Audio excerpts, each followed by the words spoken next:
नमस्कार. कथा वडाचे झाड आणि बाबा.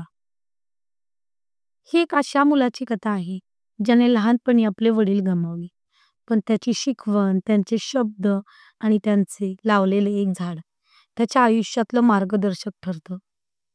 ही कथा नात्यातील मोल, आठवणींचं बळ आणि माणसाला घडवणाऱ्या छोट-छोट्या गोष्टींबद्दल आहे. छोटा ओमकार आपल्या बाबांसोबत गावात राहत होता.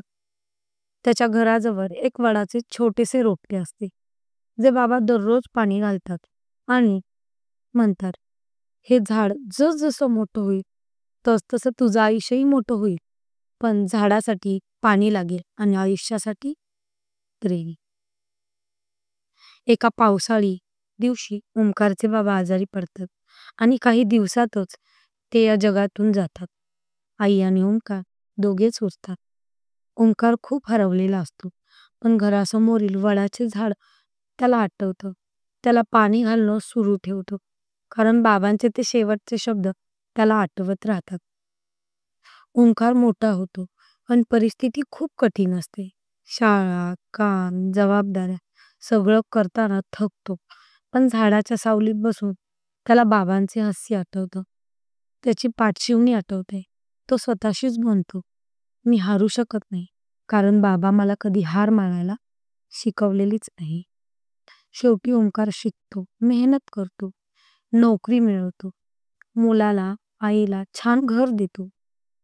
वडाचं झाड आता मोठं झाड झालेलं असतं. गावातल्या लोकांची सावली बनलेलं असतं. ओंकार त्याच झाडाखाली एक फलक लावतो. हे झाड माझ्या वडिलांचं स्वप्न आहे. त्यांनी हे लावलं होतं आणि त्यांनी मला जगायला शिकवले. एक दिवस तो आपल्या मुलाला घेऊन त्या झाडाखाली येतो आणि म्हणतो, "बघ बेटा, हे झाड तुझ्या आजोबांनी लावलेले प्रेम आणि आठवणींचं झाड आहे हे. तू ही आयुष्यात एक झाड लाव, पण फक्त मातीचं नाही, तर माणुसकीचं." तात्पर्य: प्रेम, आठवणी आणि शिकवण याचं झाड जेव्हा मनात उगम पावतं, तेव्हा माणूस खऱ्या अर्थाने उभा राहतो. धन्यवाद.